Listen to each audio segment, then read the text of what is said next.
Oh, the sensitive side. Outstanding. It's no Robert Tepper, but I'll take it. Where did that come from? I joked around on the podcast. You know, it was the moment of truth for one of our bets, and Evan filtered it to him. That's excellent. I actually am quite proud of that. In fact, David and I will be releasing a duet album, like Tony Bennett and Lady Gaga. All right. That's hot. You want to hear it again? Do you want to just like really settle in? Just sure. Go No, for it. we can do it at 3. Come on, let's not be ridiculous. We got a lot of football to discuss today, and we turn our attention to college in a little bit, but kind of the last vestiges of the Lions, Rico, unless you and David want to yell at each other about Davante Adams. That was unbelievable.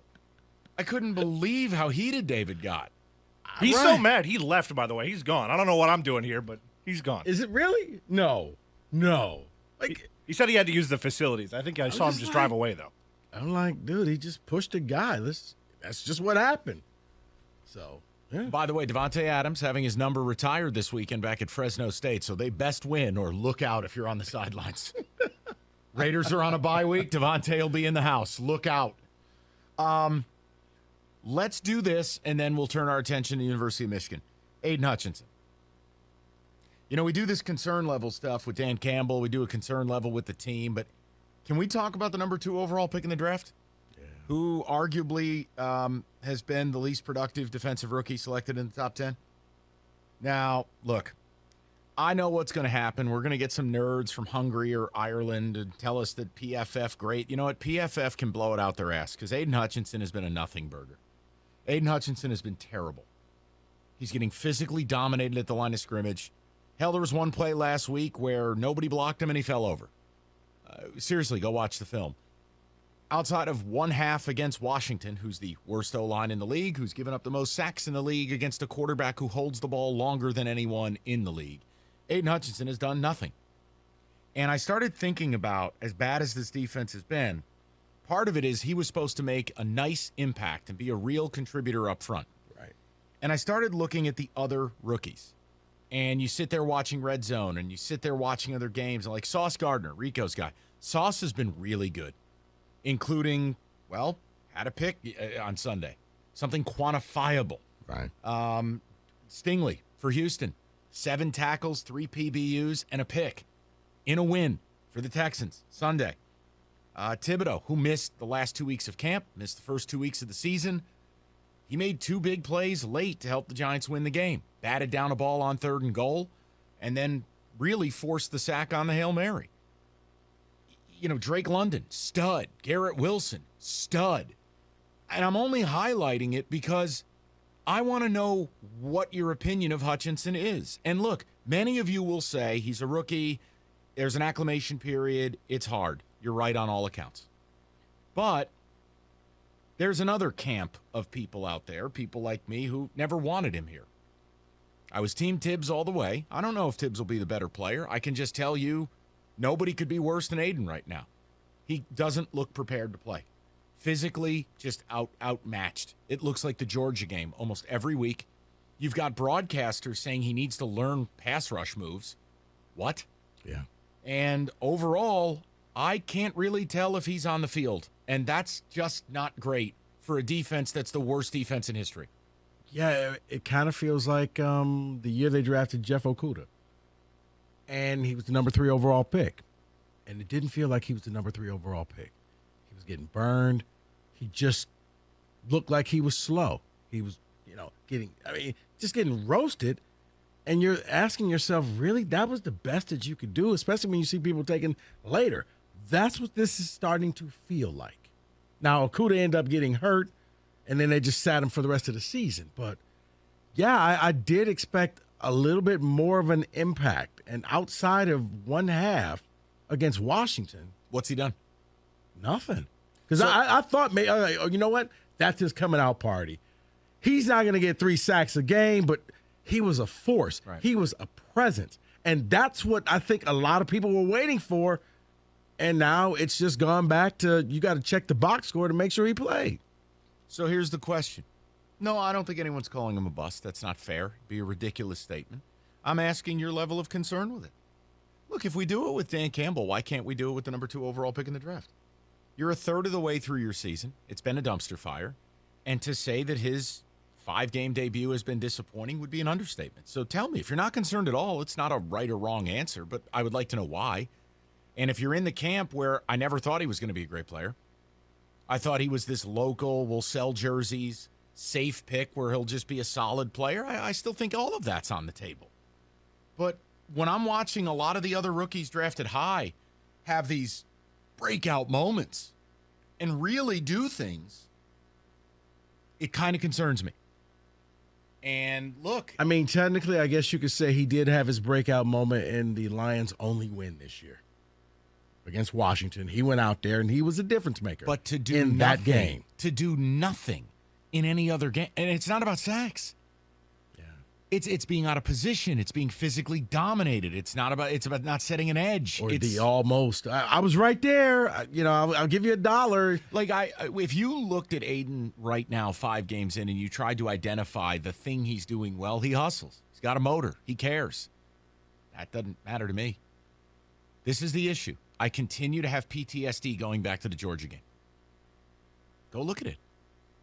It looks exactly the same. Oh, well, Aidan's getting doubled. Welcome to life as an edge in the NFL. Newsflash, Von Miller's middle name is double. Yeah. Like, you don't get single cover. Nick Bosa's double and triple teams. Aaron Donald, like, I get it that it's hard for a rookie early. But I want to know if you're concerned about it. And you can do whatever you want to do. But for me, I'm concerned. Hope they take the bye week. He gets a little rest. Maybe he can work on some things. I don't know. But if we're talking about the season in 3 parts, 5 games at a time, part A, I'd give Aidan an F. That's where I'd be at with him. An F. Largely what I feel about Evan Neal. Kid the Giants took at right tackle. It's an F. He's out there like a garbage can. Can he turn it around? Sure. Giants left tackle looked like a garbage can as a rookie.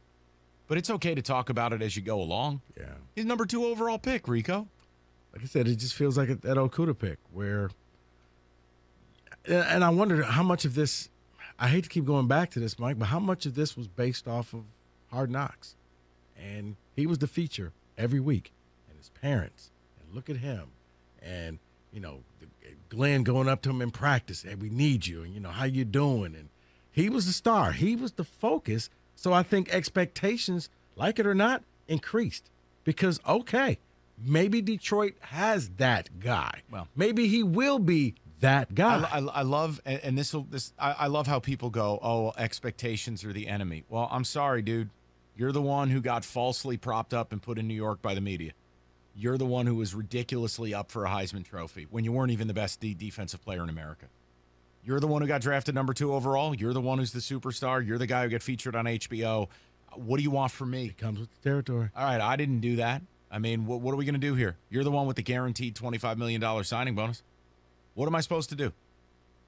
This team desperately needs people with a pulse on defense, and frankly, it's not there. No, it comes with that. And, yeah, when you're drafted that high, I mean – different sport, but I think we would all said the same thing if Cade Cunningham just came out and did nothing. It's like, well, hold on. It's funny you say that because all we had to listen to early in the year is Cade sucks, Cade's a bust, you should have taken Jalen Green, and people were freaked out about a rookie who was hurt in camp coming in and having a slow start, and people bombed Cade Cunningham. They bombed him. You know why. You know why they're not going to bomb Aidan Hutchinson. Well, too bad. I mean, let's at least they don't need to do anything other than have an opinion. But if you're sitting there saying everything's awesome and I think Aidan's been great, I don't know what you're watching. And as we hit the bye week, you bitch about Jamison Williams. Well, Aidan's had the same impact as Jamison Williams, except one guy's knee is blown out and hasn't played. Straight up. You go after Brad Holmes for that pick. You bitch and moan about how he took an injured player. How about we talk about the guy who took a number 2 who may as well be injured? Think about it.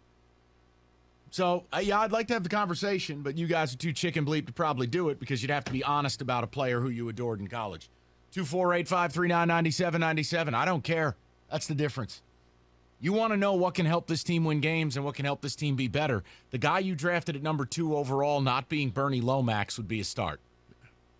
And when you get taken that high, we're going to talk about it. Getting after the quarterback, disrupting plays, doing something that you're like, wow, flashes, other than one half. Because all the rest was like, okay. Sauce Gardner had a pick Sunday and is developing a real rep as being a real corner in this league. Derek Stingley Jr., 7 tackles, 3 pass breakups, and a pick in a win for Houston Sunday. Thibodeau, 2 big plays late for the Giants. And if you factor in the receivers that got taken about immediacy and impact, Garrett Wilson for the Jets and Drake London for Atlanta. Excellent. Excellent.